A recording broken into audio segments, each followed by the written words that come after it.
Okay, so as you guys may have heard, at the end of last week, you had the president who essentially tried to take over the Metropolitan Police Department and say it was underneath the control of Pam Bondi, to which Pam Bondi tried to remove the chief of police, who is Chief Pam Smith, and appoint the DEA to that position, to which immediately the city attorney general, Mr. Schwab, filed a restraining order because of the rule, because of home rule, which essentially gives Washington, D.C. that autonomy to operate.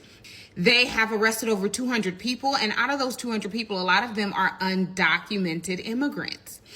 And so all of this is a multifaceted ploy. You have to understand what's going on with this administration. Washington, D.C.'s mayor is a black woman. Washington, D.C.'s chief of police is a black woman. Within the district government, there are a lot of black women leaders, but just a lot of black leaders in and of itself. And we all know that Trump has an issue with DEI, but his issue with DEI is actually spelled BLACK, people. And so he constantly tries to go after, one, liberal cities, but also heavily populated areas of African Americans. All right. Thing number two is this: Washington, D.C. is heavily multicultural and diverse. I know that on the television, if you do not live in the area, all you see is a bunch of older white people, but they are not the majority. This is a liberal place. And in this liberal place, there are a lot of black people. There are a lot of internationals. And so when Pam Bondi tried to do that, the Washington, D.C. committee, right, because we have a mayoral committee type infrastructure, a committee member was like, he doesn't have the power to overturn laws here, which he does not. He doesn't. Because those laws that are put in place have not only been voted on by the committee and by the district government, but they've also been sealed and approved by Congress. Because that's the stipulation of home rule. Legislation does have to still be approved by Congress in Washington, D.C.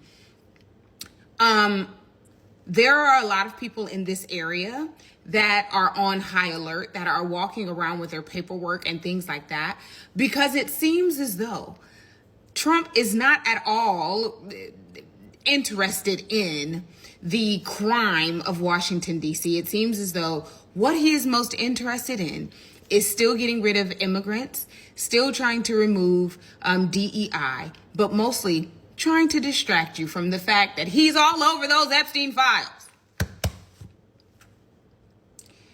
So as this story continues to develop, I'll continue to give you updates about it. Continue to be smart. There's supposed to be more troops coming into the area that GOP states have lended. Aren't y'all poor? Y'all are poor. Y'all ain't got no monies. Y'all are out here the charity children of the United States of America. And you just out here lending resources that you don't have so that blue states can continue to help you out because you want to use whatever little money you got to be prejudiced, racist, xenophobic, and some other stuff. Are y'all okay?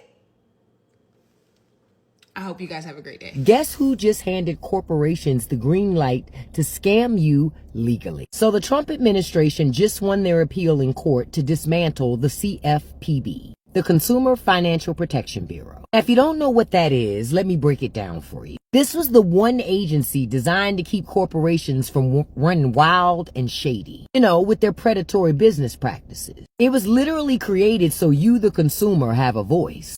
I have used the Consumer Financial Protection Bureau more than one time to check companies who are doing things that they know are against the law and wouldn't do anything any different if government didn't step in and make them stop. But see, now the people in power, the same ones who run around claiming they're going to help people, they literally just said, nah, the people don't need protection. Because see, when you let the rich run your government, They're not interested in protecting you. When was the last time a millionaire got trapped in payday loans? Millionaires and billionaires don't need this bureau. You do. And dismantling it means open season for your wallet, baby. This is what happens when y'all keep roping for rich people to run your government. They're not tired of being great. They're great at taking. And you're a great fool if you don't see it by now. Because the truth is, the fox has been in the hen house the whole time. Only difference now is he's burning it down with you on the inside. 3 things the Trump administration did while you were asleep. Today is Saturday, August 16th. We have a lot to cover. Let's go ahead and get right on into it.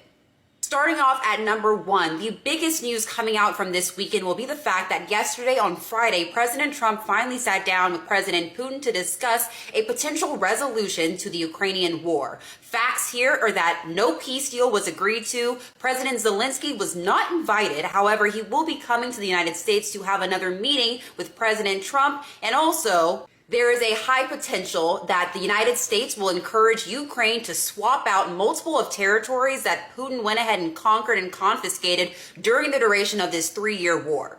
The most recent request comes for the West Virginia National Guard to supplement the federalized police force in Washington, D.C.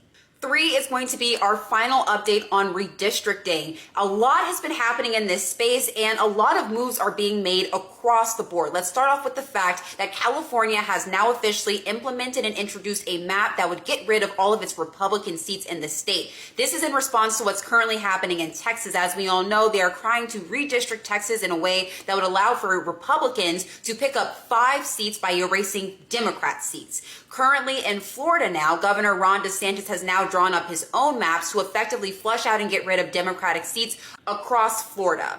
Now, like I said earlier, this will continue to ramp up, especially as the president and the vice president continue their campaign of going to red states and asking them to redistrict them to make favorable maps to get rid of Democrats. Now, this is all happening prior to the 2026 midterm elections because Republicans are scared that they may actually not be able to do well and could potentially lose the House. Now, that's all I have for you guys today, but feel free to check back in later today when we talk about some more things the Trump administration did during the duration of today. A couple of things I would love to leave you with. If you're new here, welcome. Feel free to follow me here on TikTok as well as my YouTube, which is linked in my bio. On top of that, I just posted a video on YouTube for you guys to watch, so check that out, and I hope to see you guys next time on Politics with NJ. Bye-bye, y'all. Oh, but sit down, there's more. I'm on a roll tonight.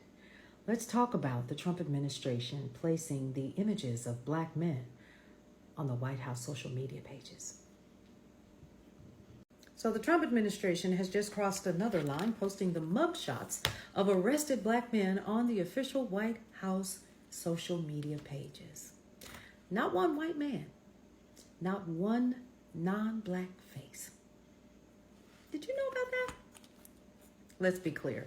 This isn't about transparency or public safety. This is about controlling the narrative. And I've been talking about that this week on social media, how they are allowing the media to be controlled about what you see, controlled about what you hear about, controlled about what you learn. We're literally having to say things like, what was that word that I've been hearing or that phrase? Watch very carefully how the media plays this out, because guess what? If you think he's not controlling the media, think again. I guarantee you this entire conversation that we're having right now won't even get 3,000 views. It won't even get 300.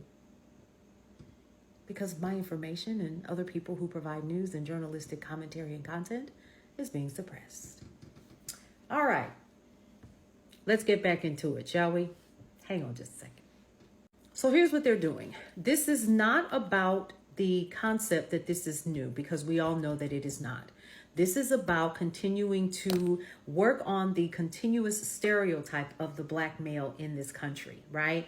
It's used to justify over-policing. It's also used to talk about mass incarceration, because we already know what that's all about, right? You remember the 13th Amendment, and you do know what that's about, right? Oh, okay. Just wanted to make sure.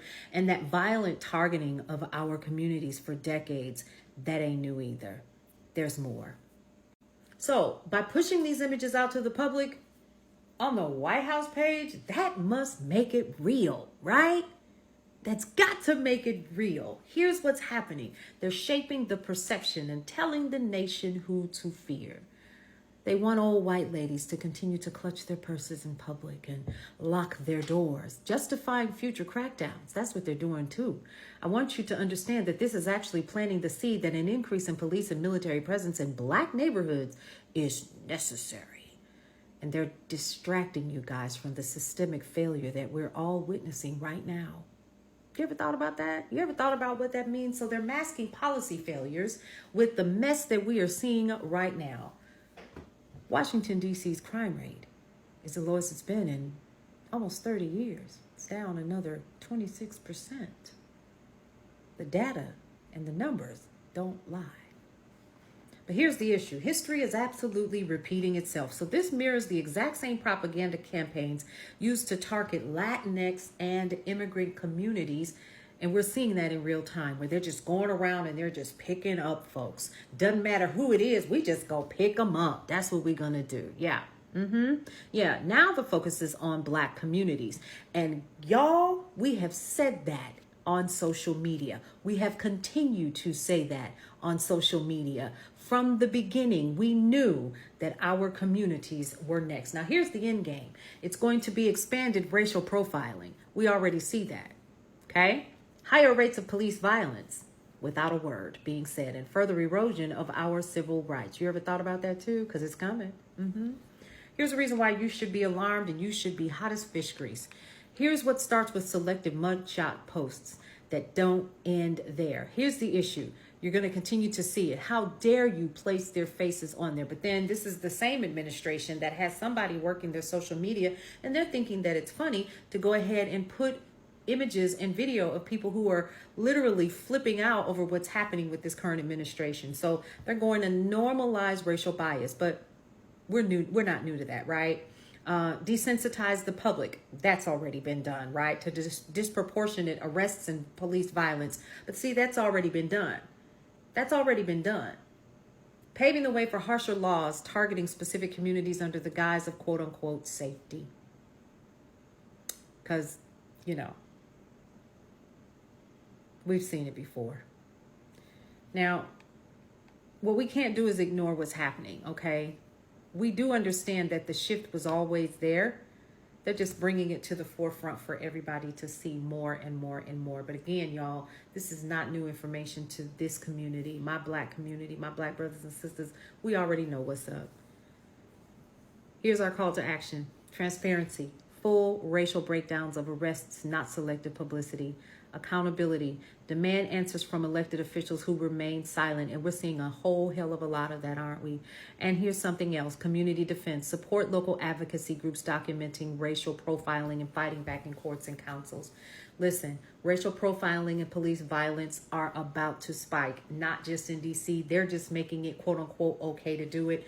You should be made aware now if you have not already been. And here's the thing. If you have young black men in your home, if you have black men that you love, that you honor, that you respect, just know that we need to have those conversations with our young black men again. Mothers, daughters, sisters, grandmothers, aunties, just know.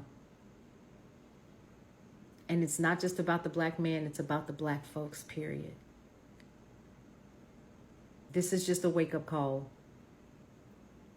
I will say this. Black folks, this is what you voted for.